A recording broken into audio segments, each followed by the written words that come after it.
నమస్తే. ఇన్నాళ్ళు నన్ను సపోర్ట్ చేస్తూ, ఎంకరేజ్ చేస్తూ మీ ప్రేమని నాకు అందిస్తున్న ప్రతి ఒక్కరికి కృతజ్ఞతలు. అలాగే ఈ వీడియో కూడా ఖచ్చితంగా మీకు ఉపయోగపడుతుంది. లైక్, షేర్ అండ్ సబ్స్క్రైబ్ చేసి మీ సపోర్ట్‌ని నాకు అందించండి. అలాగే ఈ వీడియో పట్ల మీకున్న అభిప్రాయాన్ని కామెంట్ సెక్షన్‌లో కామెంట్ చేసి తెలియజేయండి. ఇప్పుడు వీడియోని చూద్దాం. నమస్తే. Welcome to our channel. నేను పద్మిని. ప్రస్తుతంతో పాటు ప్రముఖ ఆధ్యాత్మికవేత్త, వాస్తు జ్యోతిష పండితులు, లలిత ఉపాసకులు, వాస్తు జ్యోతిష శిక్షణ నిపుణులు బ్రహ్మశ్రీ నానాజీ పట్నాయక్ గారు మనతో పాటు ఉన్నారు. మాట్లాడదాం. నమస్కారం అండి. శ్రీమాత్రే నమః.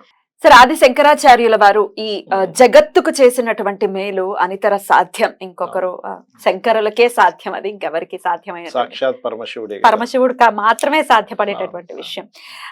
అందులో కంచికి ఆయన చేసినటువంటి సేవ, అమ్మ బాబోయ్, అంటే అమ్మవారిని తీసుకొచ్చి కూర్చోపెట్టేశారు శ్రీచక్ర రూపంలో అని చెప్తూ ఉంటారు. ఎందుకంటే మాంసనేత్రాల చేత మనకైతే సాధ్యపడేటటువంటి పరిస్థితి లేదు, అమ్మని చూడలేము, ఆ శక్తిని తట్టుకోలేము, తాళలేము. కాబట్టి నిక్షిప్తం చేసి తల్లిని అక్కడ కూర్చోబెట్టడం అనేది అమ్మ బాబోయ్. అందుకే ఆయన విరచితంగా వచ్చినటువంటి స్తోత్రాలని చదువుకుని ఆయన రుణం తీర్చుకోవటం మీద మనకి ఇంకా వేరే మార్గం లేదు. అయితే ఈ మధ్యనే మీరు అదృష్టం, చాలా అద్భుతంగా అమ్మవారిని దర్శించుకున్నారు. అయితే మనం ఏ ఆలయానికి వెళ్ళినా అక్కడ మనకి అనుగ్రహం ఉండాలి, లేకపోతే అమ్మ పిలవాలను, లేకపోతే అక్కడికి మన తలరాతలు ఉండాలని చెప్తూ ఉంటారు. నిజమేనా? అసలు కంచి దర్శించుకోవటం ఎలాంటి ఫలితాలను ఇస్తుంది? ఇప్పటి వరకు దర్శించుకోలేని మాలాంటి వాళ్ళకి మీరు చెప్పేటటువంటి అంశాలేంటి? నేను ఒకసారి ఈ మధ్య కాలంలోనే చాగంటి వారి ప్రవచనాల్లో కంచి కామాక్షి అమ్మవారు కళ్ళు కదులుతుంటాయి అంటుంటారు. కళ్ళ మూవ్ అవుతుంటాయి అంటుంటారు కదా. వెళ్ళాలి ఒకసారి అని అనుకున్నా. అనుకోకుండా యాదృచ్ఛికంగా పోయిన బుధవారం, శనివారాలు అక్కడ చందన సేవ జరుగుతుంది. ఒక క్లయింట్, నాకు అసలు వాళ్ళు ఎవరో కూడా తెలియదు, నిజంగా తెలియదు వారు ఎవరో, ఫోన్ చేసినప్పుడు అపాయింట్మెంట్ తీసుకున్నప్పుడు, ఏమండి కంచి కామాక్షి మేము ఎప్పుడూ వెళ్తూ ఉంటాం తరచుగా, మీరు కూడా వస్తే బాగుంటుంది గురువు గారు, చందనం సేవ జరుగుతుంది అక్కడ, చాలా మంచిది అన్నప్పుడు, నేను చాలామంది అడుగుతున్నప్పుడు నేనేం చెప్తానంటే వారికి, పాపం వాళ్ళని ఎందుకు అక్కడ వెయిట్ చేయించడము, మనం వెళ్తాను, పాపం వాళ్ళు మన కోసం రావడం, ఇవన్నీ ఎందుకని నేనేం చెప్తానంటే, నేను వెళ్ళొస్తానులే అమ్మ, నేను ఆల్రెడీ వెళ్ళొస్తాను, ఇలా జరుగుతూ ఉంటాయి, నేను వాళ్ళు ఇబ్బంది పెట్టడం ఎందుకని నేనే వెళ్ళొచ్చేస్తుంటాను అంటుంటా. కానీ ఆ రోజు ఏంటో తెలియదు, నేనేమనుకున్నానంటే గురుదశ నడుస్తుంది, నాకు గురు శుక్రుడు పరివర్తన ఉంది నా జాతకంలో. సో చందనం అంటే గురువు, శుక్రుడు అంటే అమ్మవారు. అమ్మవారు ఈ రూపంలో పిలిపిస్తుందా నన్ను అని సెకండ్స్ లో అనిపించి నేను వస్తాను అని అనేసి మాట ఇచ్చేసాను. ఇచ్చేసి నేను మా మిస్సెస్ వెళ్ళిపోయాం.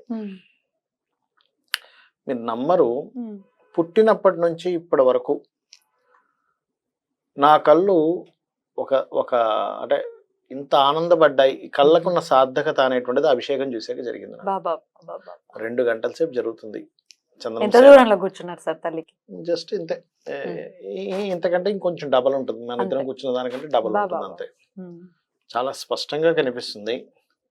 కానీ నిజంగానే అమ్మవారి కళ్ళు కదులుతాయి అక్కడ, చాలా స్పష్టంగా తెల్ల గుడ్డు నల్ల గుడ్డు మూవ్ అవుతుంది కనిపిస్తుంది మనకి. ఎట్లా మూవ్ అవుతుంది సార్? ఇంకా చూస్తుంటే ఎలా మూవ్ అవుతుంది, అలా మూవ్ అవుతున్నట్టు కనిపిస్తుంది. హారతి ఇచ్చినప్పుడు కూడా ఇట్లా చూస్తారు. హారతి ఇచ్చినప్పుడు వేరే కనిపిస్తుంది, హారతి ఇవ్వక ముందు ఇంకా మనకు అలంకరణ చేయకముందు చూశాను నేను, అమ్మవారు కనిపిస్తుంది. అమ్మ ఖచ్చితంగా కనిపిస్తుంది. అలా ప్రతి ఒక్కరికి కనిపించేటటువంటి పరిస్థితి ఉంటుందా? ఉపాసనలో ఉన్న వాళ్ళకే కనిపిస్తుంది? లేదు, అందరికీ కనిపిస్తుంది. ఎట్లా అంటే అమ్మవారు ఉందని నమ్మకం ఉన్న ప్రతి ఒక్కరికి కనిపిస్తుంది. నమ్మకం లేని వాడికి అది ఏం కనిపిస్తుంది చెప్పండి? రాయనే అనుకుంటారు కదా. కానీ స్వయంగా అక్కడికి వచ్చి కూర్చుందన్న విషయం మనకి ఎంతమంది తెలుసు?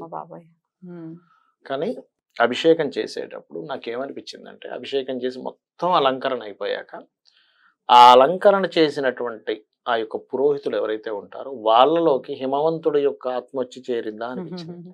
ఎందుకంటే తండ్రిలాగా చక్కగా ఎవరు చేయగలరు అంత నీట్గా? అందరికీ సాధ్యం కాదు కదా. ఇంకోటి అనిపించింది, అసలు ఎంత బ్లెస్డ్ వాళ్ళు, అసలు లోపల అమ్మవారికి వాళ్ళు స్వయంగా అభిషేకం మనం చూస్తున్నందుకే వచ్చేస్తుంది. వాళ్ళు చేస్తున్నారంటే ఎంత బ్లెస్డ్, వాళ్ళు మామూలు వ్యక్తులు కాదనిపించింది అమ్మ. నిజంగా పెద్ద పెద్ద క్షేత్రాల్లో ఉండే వాళ్ళంతా కూడా డైరెక్ట్ గా అక్కడి నుంచి వచ్చిన వాళ్ళు అనిపించింది. మనకి ఏమనిపిస్తుంటుందంటే, కొంచెం వాళ్ళు కొంచెం ఆ బిజీలో కొంచెం ఫ్రీగా ఉంటుంటే అంటే కొంచెం ఫ్రీగా ఉండకుండా కొంచెం సీరియస్గా అటు ఇటు అది తీసుకెళ్ళి అభిషేకం చేస్తుంటే వీళ్ళు మనల్ని పట్టించుకుంటే బాగుంది అనిపిస్తుంది. కానీ మనల్ని పట్టించుకోవడం కాదు కదా వాళ్ళు వచ్చింది, కదా అమ్మవారి కోసం వచ్చారు కదా. మనల్ని పట్టించుకోవడం ఏంటి, మనల్ని చూడడం ఏంటి? చూడటం ఏమిటి అసలు? వాళ్ళు ఆ సేవ చేయడం కోసం వచ్చారు, మనం అక్కడికి వెళ్ళి తరిస్తున్నాం మనం. ఆ పాలతో అభిషేకం చేసేటప్పుడైతే నాకు ఫీలింగ్ వచ్చింది, చెప్తాను చూడండి. ఫస్ట్ అభిషేకం చేసేటప్పుడు ఎప్పుడు కూడా ఒక కుంకుమ ఇక్కడ పెడతారు అమ్మవారికి. చేస్తూ ఉంటే మళ్ళీ మళ్ళీ అలా అలా ఇది అయిపోతుంది. సాయంత్రం పూట జరిగింది అభిషేకం. దాదాపుగా 4 గంటలకు అన్నారు అభిషేకం. 4:30 అయింది ప్రారంభం అయ్యేసరికి. నేనేమనుకున్నా 10 నిమిషాలు అరగంటలో అయిపోతుందేమో అనుకున్నా. దాదాపుగా 7 వరకు 6:45 వరకు అయింది. చెప్తాను చూడండి. అయితే పాలతో ఇలా మొదలు పెట్టాడు, ఇలా వస్తూ ఉంటే ఇక్కడంతా సగం అంతా పాలు, సగం అంతా ఇది, మళ్ళీ అలా వెళ్ళిపోతే ఇటంతా పాలు ఇటంతా ఇది ఉన్నప్పుడు నాకేమనిపించింది అంటే అర్ధనారీశ్వర స్వరూపం కనబడింది అందులో నాకు. ఒక తెల్లటి శివుడు అలా కనబడింది. అద్భుతం సార్. ఇక్కడ బొట్టు ఉన్నప్పుడు అభిషేకం జరుగుతుంటే ఆ బొట్టులో కలర్స్ చేంజ్ అవుతూ వస్తున్నప్పుడు ఏమనిపించింది అంటే పశ్చిమం వైపు అస్తమిస్తున్న సూర్యుడు ఉన్నాడా అన్నట్టు అనిపించింది. ఓకే, అసలు మొత్తం అలంకారణ అయిపోయాక అమ్మవారి నవ్వు చూడాలండి అసలు.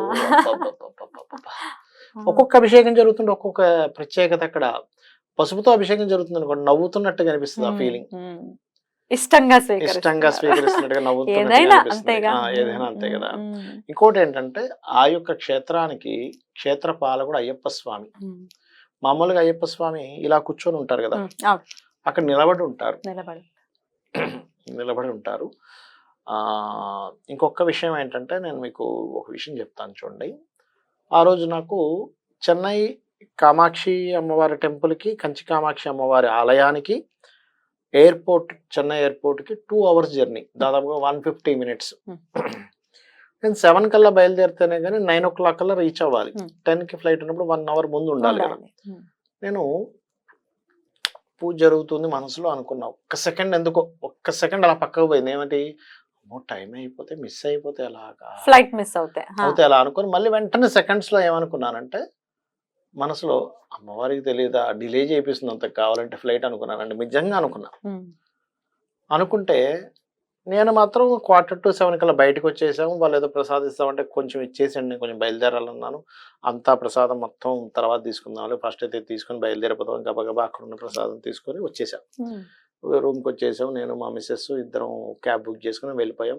9 కల్లా షార్ప్, ఇంకా 10 నిమిషాల ముందే వెళ్ళిపోయాం. ఇక్కడికి వెళ్తే ఫ్లైట్ డిలే. అప్పుడు గుర్తుకొచ్చింది, నాకు గుర్తురాలే. ఫ్లైట్ డిలే అన్నప్పుడు అప్పుడు అర్రే నేను కూర్చొని అమ్మవారు ఫ్లైట్ డిలే చేస్తుంది కావాలంటే అని అనుకున్నాను కదా, అమ్మకి తెలియదా ఇక్కడ కూర్చున్నామని. అర్రే నిజంగా కామాక్షి అంటే కోరిక తీరే అమ్మే అనిపించింది. కామము అంటే కామం అంటే ఆ కామ్యం కదా, కామ్యము కోరిక, ఏ కోరికైనా కామ్యము తీర్చే అమ్మవారు కామాక్షి. తన కళ్ళతో చూస్తూ మన యొక్క కామ్యం నెరవేరుస్తుంది. కామేశ్వరుని కళ్ళల్లో పెట్టుకొని చూసుకుంటుంది కామాక్షి అంటే. ఆ రకంగా తనని కళ్ళలో పెట్టుకొని చూసుకుంటుంది అంటే ఏంటి, తన కళ్ళతో చూస్తే ఆ కామేశ్వరుడి దృష్టి మన మీద పడుతున్నట్టే, అమ్మవారి దృష్టి మన మీద పడుతున్నట్టే. దీనికి చాలా మంది ఏం చేస్తారంటే కామాక్షి దీపము అని కూడా ఇంట్లో పెడుతుంటారు. పెడతారు అంటే కామాక్షి అమ్మవారు ఇలా ఉండి దీపం ఉంటుంది. కామాక్షి దీపం ఇంట్లో పెట్టి కోరిక ఏదైనా కోరుకుంటారు. అక్కడికి వెళ్ళి మీరు గనక ధర్మబద్ధమైన కోరిక ఏదైనా కానీ ఉంటే గనక మీరు వెళ్ళారు అంటే ఖచ్చితంగా తీరుతుంది. ఈ కామాక్షి దీపం కూడా పెట్టకూడదు అని కొంతమంది తప్పు కదా సార్. ఎందుకు పెట్టకూడదు అంటే రీజన్ చెప్పమనంటే ఎందుకు పెట్టకూడదు, అది పెడితే కోరిక తీరటం ఏమిటి, ఇదేమన్నా ఇదే కదా. ఇంకా చెప్పాలో ఎన్నిసార్లు చీ అనిపించాలో తెలియనటువంటి పరిస్థితి. అంటే ఇది శాస్త్రాల్లో ఉందా, ఇది శాస్త్రాల్లో ఉందా, ఇది శాస్త్రాలు, ఇదే గొడవ. పెట్టద్దు ఎందుకు పెట్టకూడదు, కోరిక ఏం తీరదు, లేదు కదా. పెడితే నష్టం ఏమిటి. ఒకటి, అమ్మవారిని గనక మనస్ఫూర్తిగా ధర్మబద్ధమైన కోరిక నాదిమ్మ, ఇదమ్మా నేను కష్టపడుతున్నాను దీనికి అంటే చిన్న ఎగ్జాంపుల్ చెప్తాను చూడు. ఒక వ్యక్తి AIAS IPS ఒక మంచి ఇది ఒక ఆఫీసర్ అవ్వడానికి ఒక ఎగ్జామ్ రాస్తున్నాడు. అమ్మ నీ అనుగ్రహం కావాలి, నా కష్టం నేను పడతాను, నీ అనుగ్రహం కావాలి, అవుతుంది. ఒక ఉద్యోగం రావాలి, అవుతుంది. ఒక వ్యాపారం అభివృద్ధి అవ్వాలి, అవుతుంది. వివాహం అవ్వట్లేదు, అవుతుంది. సంతానం లేదు, అవుతుంది. అనారోగ్యంతో బాధపడుతున్నాను, బయటపడేసి అవుతుంది. అవును. అంటే ఎలా అవుతుంది అంటే మీకు రూట్ కనబడుతుంది, Yeah. ఖచ్చితంగా రూట్ కనబడుతుంది. చక్కగా పెట్టుకోవచ్చు కామాక్షి దేవి. 100% కామాక్షి దీపం పెట్టుకోవచ్చు. కామాక్షి అమ్మవారి ఆలయంలో నాకు మొన్న ఇంకో విషయం తెలిసింది వెళ్ళొచ్చిన తర్వాత. ఉమ్, పౌర్ణమికి ఉమ్, నవావరణ పూజ అని జరుగుతుందట అక్కడ. ఉమ్. అప్పుడట అమ్మవారు అంటే లోపలికి ఎంటర్ అవ్వనివ్వరు కానీ ఆ. ఆవరణ అక్కడ కూర్చోవచ్చట. అమ్మవారట ఎవరిని అనుగ్రహిద్దామా అని తిరుగుతుంటుందట ఆ సమయంలో, పౌర్ణమి రోజు అద్భుతం. అయితే వెళ్ళి తీరాల్సింది. వెళ్ళి తీరాలి. అయితే అమ్మవారి పిలుపు మాకు రావట్లేదండి, ఎన్నిసార్లు ప్రయత్నించినా రావట్లేదు అంటే అమ్మని ఏమని కోరుకోమంటారు, ఎలా కోరుకోమంటారు? ఏం లేదమ్మా, సింపుల్ గా అమ్మ నేను నీ దగ్గరికి రావాలనుకుంటున్నా అంటే ఆటోమేటిక్ గా వెళ్ళగలుగుతాం. అంతే, మనస్ఫూర్తిగా కోరుకోవడం. కోరుకోవడం ఇప్పుడు వెళ్ళిపోవాలి అని దృఢ సంకల్పం ఉంటే ఎలాగైనా వెళ్ళిపోతామండి. ఇప్పుడు నాకు ఎన్నో పనులు ఉండేవి, అవన్నీ కాదు ఇంపార్టెంట్. నేను ఒకటే అన్నాను, అమ్మ మన జీవితంలో అంటే వాళ్ళు అన్నారు వెళ్ళినప్పుడు, అరే మీరు వస్తారని మేము ఎక్స్పెక్ట్ చేయలేదండి, అసలు మీరు వస్తారో రాదో మాకు డౌట్ ఉండేది అన్నారు. నేను ఒకటే అన్నా, అమ్మ మన జీవితంలో మనం ఏదైనా రూపాయి ఖర్చు పెట్టామన్నా లేకపోతే ఒక సమయం వెచ్చించామన్నా అది భగవత్ సంబంధించింది అయితేనే, లేదా ఎవరికైనా హెల్ప్ చేయడం అయితేనే అది నిజమైనటువంటి ఖర్చు. నిజంగా మనం జన్మం సార్థకత అయ్యేది, మనం వెంట వచ్చేది ఏది అంటే నువ్వు భగవంతుడికి చేసేది మాత్రమే నీ వెంట వస్తుంది, లేదా ఎవరికైనా చేసినటువంటి సహాయమే నీ వెంట వస్తుంది, కానీ ఇంకేది నీ వెంట రాదు. కరెక్ట్.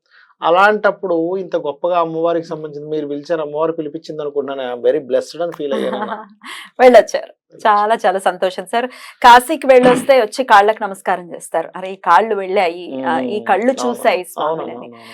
అలాగే అది విన్నా, ఇప్పుడు మీరు చెప్పేటటువంటి మాట విని వెళ్ళాలి అనే సంకల్పం మనసులో వచ్చి ఆ బ్లాకేజెస్ ఏమైనా ఉంటే ఖచ్చితంగా తీరిపోయి ఈ వీడియో విన్నవాళ్ళు వెళ్ళాలి అని అనుకునే వాళ్ళు ఖచ్చితంగా వెళ్ళాలి. అమ్మవారి దర్శనం వాళ్ళకి కావాలి, అమ్మవారి అనుగ్రహం అందరికీ కలగాలి కూడా.